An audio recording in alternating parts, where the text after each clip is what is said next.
Hey guys, welcome back to Worth the Spin. I'm your fill-in host for today, Jack. Today we're going to talk about, well, the Beatles.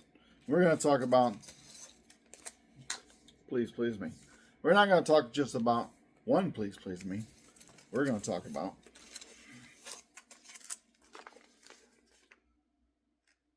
three Please Please Me. Why? Because I find it interesting. So yesterday I thought I would go to one of my local record stores, do a little filming there of me going in, just kind of flipping through the records like I do, seeing what I could come up with. I mainly go in, I look mainly in the Beatles section, the B section, wherever they've got it listed as, but I do look at other things. This store is, it's a good store. It's a friendly store. It's kind of run down. They've gotten back into the record thing kind of late in the game. So they've only been doing it probably about the past 8 months or so. And they're just starting to really get like good stuff to come in the door.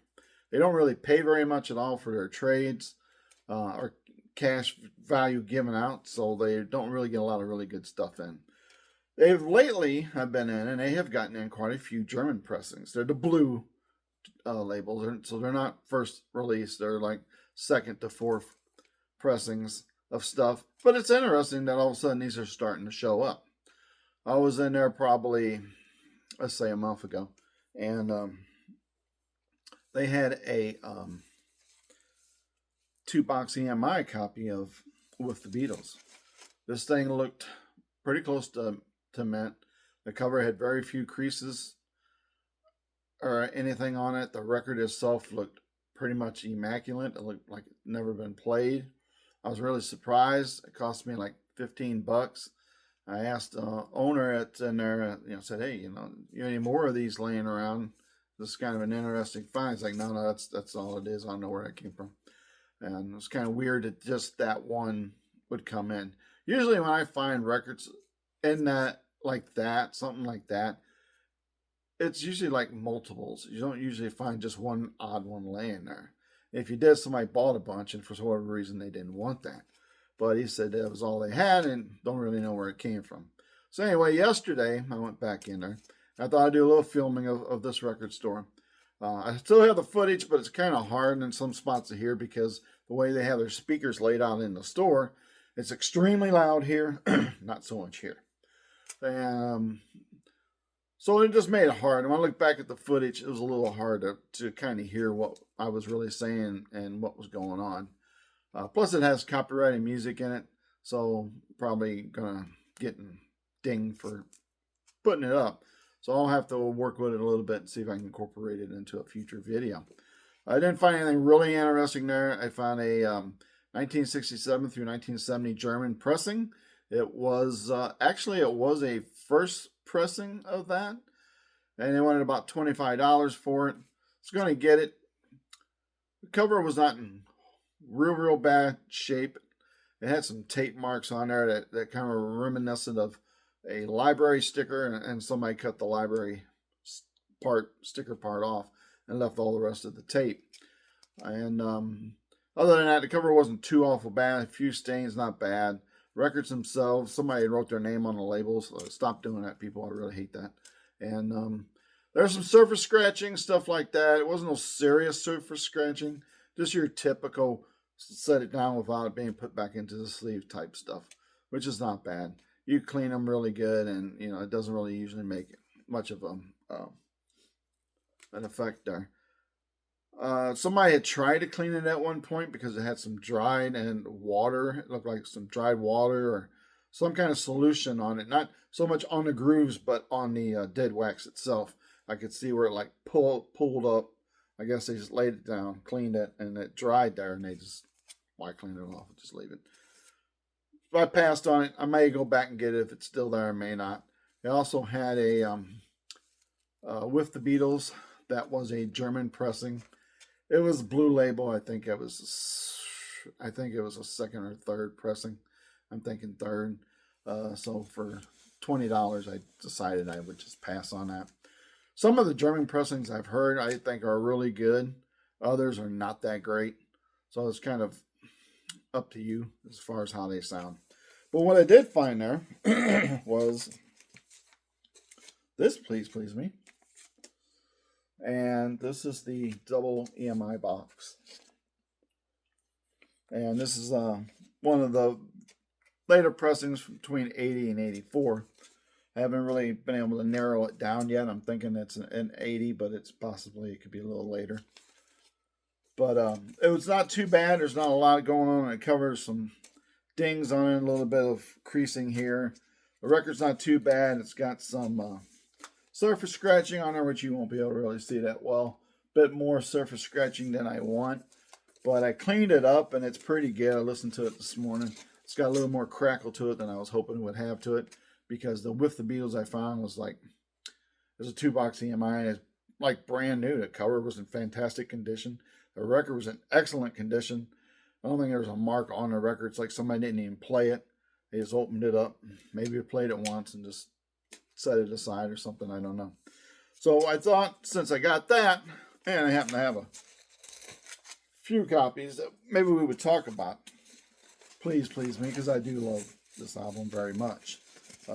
It was in pretty good condition.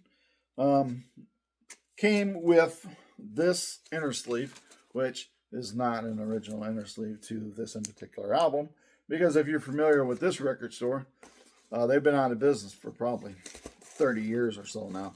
But I kept the sleeve because this was one that I really I would frequent every now and then, not as much as another one that was in my area called Peaches, which was the biggest one, the one that I loved the most, and most people did.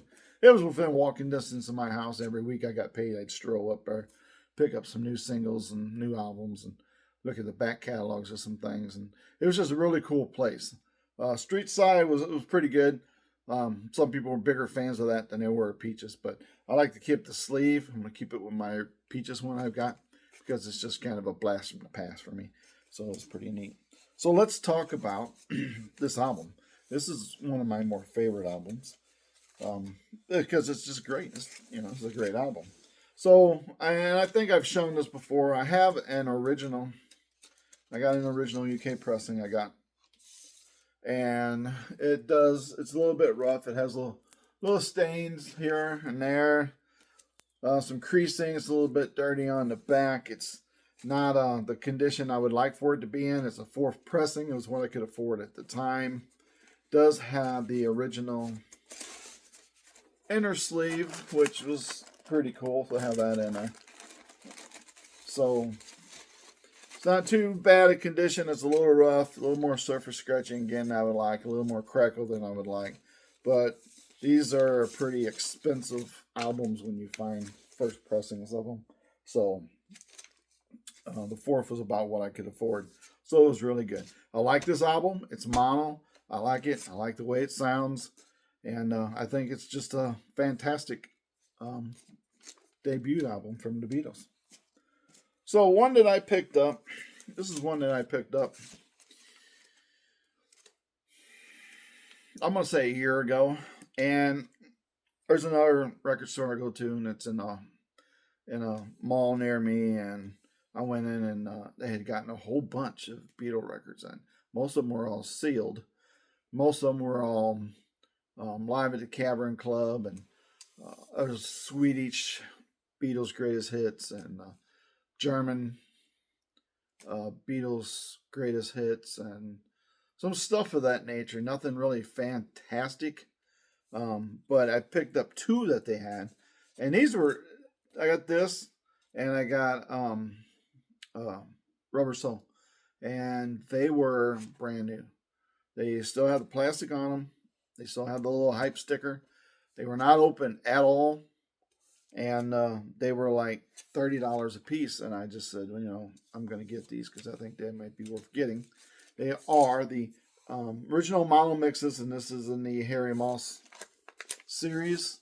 And that's the hype sticker for it right there. And that's the cover. The cover is pretty much the same. And if you look at all 3 of these, if you read the blog on the back of the cover, it's pretty much the same. There's nothing. One of my more favorite things that is on this here, on the blurb on the back, is says here that their own built-in tunesmith team of John Lennon and Paul McCartney has already tucked away enough self-penned numbers to maintain a steady output of original singles from now until 1975. And this album was released in 1963. So I find this very interesting that we're advertised saying that the Beatles had plenty of hits to last them all the way to 1975. How true that was, don't know. Unfortunately, we didn't get past 1969 to find out. But they still had tons of great tunes. This is a great sounding record. This is a great sounding. I can't really, it's hard to show, you know how it is trying to look at vinyl and light and stuff. I mean, it looks fantastic, doesn't mean that it is. I had people send me pictures of stuff and it's like, yeah, you're going to love this. And it's like, you know, it looks like it's brand new and you get it. It's crackle, crackle, crackle, crackle. I'm like, oh my Lord, what's going on here? Somebody's behind me with paper crinkling it up. But this does not have a mark on it. It was sealed, so it was Rubber Soul. I was excited by that. I like finding really old records. This is from 81, so it's not like it's a super old, but this is an 81 Harry Moss reissue. And I was excited about it and Rubber Soul, and I wish that the other ones that were listed on here that they had, and I asked, and they said no. That was only 2 of those that came in. I kind of think that from conversations before, there's a private buyer they take everything to look at first before they put it in the shop. I've just a conversation I had one time before and overheard something about a phone call, and I think that's kind of the case. And if that is, you know, you can just say, yeah, if somebody else had priority over. There's a comic book store right down the road from me. They got a bunch of records. And it's one of those situations where somebody's brother passed away. They don't want all these records. They live in the area. They were like, hey, are you guys interested in them? Because I don't really want to drive to record stores. And they're like, well, we don't really deal in them, but man, take them off your hands. We'll put them in a shop, see how they sell. And they looked them all up on Discogs, and even though the cover's torn here, and it wasn't just the Beatles, there's all kinds. There's a lot of great stuff in there. But, you know, big thing I find here lately, people want to go to Discogs and eBay. And if it says on eBay, this record is $400, this is a $400 record. We don't dispute it. Discogs says it's a $5,000 record. It's a $5,000 record. We don't dispute it. Even if the cover's torn, taped up, somebody's name's right across the damn label, people stop doing that. Scratched up, whatever. They're going right to the high end of $5,000. And when you say, wow, this is any play in this record and it's kind of beat up, I'd like to own it. You're like, no, that's what it sells for. And that's just crazy. These were brand new, both of those. And it was fantastic. They sound like they should. Brand new right out of the package. So it's a lot going on here. The Harry Moss stuff. He did most of the Beatles albums except for Abbey Road, I believe. This is an original 66 tube cutting. Harry Moss was a cutting engineer. He changed tubes and kind of played with the sound and equipment, electrical equipment, soundboards and stuff, and try to make different sounds and kind of mix things a little bit differently. That's kind of the way it worked back in the early 60s. It's not like it is nowadays. And Harry Moss has a bit of a heavy hand, but on some areas it's a bit of a light hand. So it's a kind of personal taste if you like it or not. I think this is a model, so I think the changes to it are not fantastic. They're not mind-blowing. They're not world-shattering, but I think that he does a good job on this and on the Rubber Soul, and I really like the way it sounds. And it's really cool to get a record that's that old from 1981 that's still sealed and opening it up. I did have a John Lennon Plastic Ono band that still had a calendar slid in there that was steel sealed.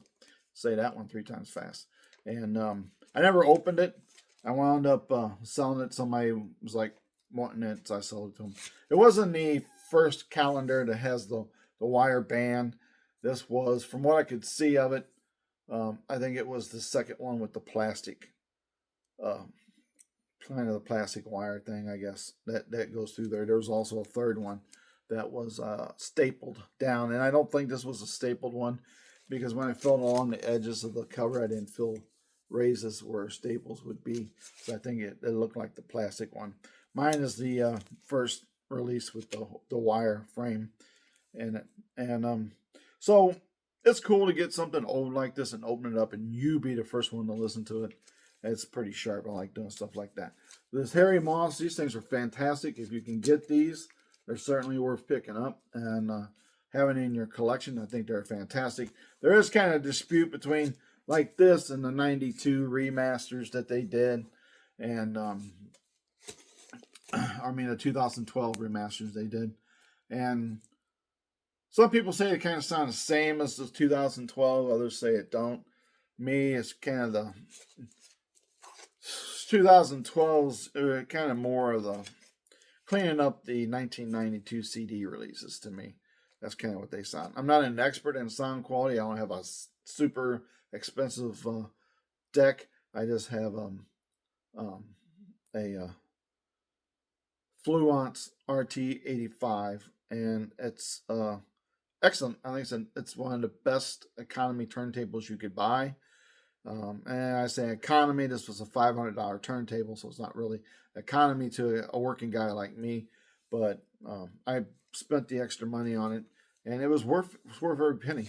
I hear something different on lots of records that I've been listening to for years with this turntable.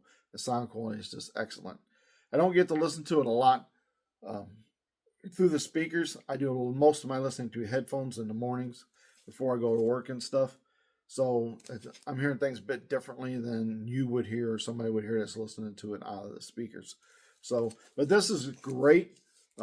It's on par with the original, and a lot of people can kind of poke holes in the original and the sound quality. But I think it sounds fantastic myself. But I'm just one of those guys. I don't mind a little crack on it, and I don't mind listening to a 60-year-old record that doesn't have all the 2024 special enhancements that they have nowadays to give you ultra digital surround whatever sound. You know, if it's good music, you don't really need all that. I think that kind of stuff's more to kind of pep up weaker albums and stuff and make them sound better than they really sound. So that's the other one that I have in my collection. I have 3 of these in my collection. I haven't bought the 2012 reissues yet. And I don't know if I ever will. If I find it, so if I'm someplace and they're like crazy $5 a piece or something, and they're not messed up, I might pick them up. But it's not something I'm not real crazy actively worried about. So now we're back to this one, which is a stereo copy, which is the one that I found yesterday. And it's like a $10 price point on this. And it sounds really good. I like it. It's got a really good sound to it. And again, it is the EMI 2 box, which, you know, you don't see a lot of those. I certainly don't. I think the last time I seen these was when I was in England, and they had some in that shop that I got my original monos in. And but I wasn't interested in picking them up at the time. My money was all for original releases at that time. But now I want to go back if I can find them. And this is the second one I found in that store, and it's really weird because I asked, and they're like, "Yeah, it's the only one we got. We don't know where it came from, whatever." And it's just kind of there. And then I go in, and then they have another one, so that's weird. So now I have the first 2 on 2 box stereos, so that's pretty cool. I'm hoping I go back in another week or 2 whenever I get time to go by there, and they have some more. So we'll see. So the sound's really good on this. The stereo sounds good. I don't know how it compares to the original 1963 stereo one that was released, because I've not heard that one. But this sounds pretty good. I like it. I'll still listen to my mono over the stereo version any day. I think the monos are a lot more even. That's the way they were made. They were made to have that even sound. And so I think they're just better that way than the stereo, especially the fake stereo versions that came out. So, is this one worth buying if you find this in the store? I think it is. I think it's a nice little. It's going to cost you a lot less to get this if you can find it somewhere for $10-12 like I did, versus trying to get it off eBay or somewhere else that's going to charge you probably $40, $50, $60, $80 to get this. Especially when you toss in postage, and if you get it from the UK, postage is automatically $25, $27 these days, and that's crazy just for a little record. But you don't want to buy a $80 copy of something and have somebody put it in a bubble mailer or whatever. And nobody goes to that extreme. I'm just saying, you want pay the money if you get a well-packed album that's going to ride well. So this is worth the spend. This is worth listening to if you can get one. It's pretty cool. I'm going to try to build. I'd like to build a collection of these 2-box EMIs if I can. If not, it's not going to end my world. The Harry Moss releases, if you get a chance, these are certainly worth the money. Yeah, this is a fantastic sounding album. I love the way this one sounds. If I could get some more of these, I certainly would. And it's really neat to get it that has the original Hype sticker on it still too, and Revolve or Rubber Soul, it's the same thing as the Hype sticker because it wasn't open. So this is worth the spend. This is worth picking up if you want to pick it up. And again, the original pressing here. Yes, pick it up. It's certainly worth it. Not just because it's the Beatles, because there's a great variety of songs on here. And if I sat down and somebody said, one time I was challenged with somebody to not create a Beatles greatest hits album, but a Beatles non-greatest hits album. And that was a bit of a challenge for me because I'm obviously a Beatles fan, and I think that they have a fantastic range in music. And it was kind of hard to sit there and pick. Other than the obvious, I think 99.9% of us is going to pick Revolution number 9 to go on there. Other than that, it's kind of tough to really pick, I think, a group of Beatles songs and make an album of just non-greatest hits or non-favorites. You know, the Beatles is one of the rare groups that you can do a greatest hits album of just album cuts. You could take album cuts off of albums, stuff that wasn't even singles, and put it on there, and people would not, who aren't as knowledgeable about the Beatles as you and I are, would hear it and go, well, that wasn't a single? Wasn't a 45? Really? I've heard that song forever. It's so popular, I can't believe it wasn't a single. It's just an album cut. And that's not usually the case with most bands. There's a difference between their singles and their album cuts. And you know the difference. But the Beatles, such great field of music there.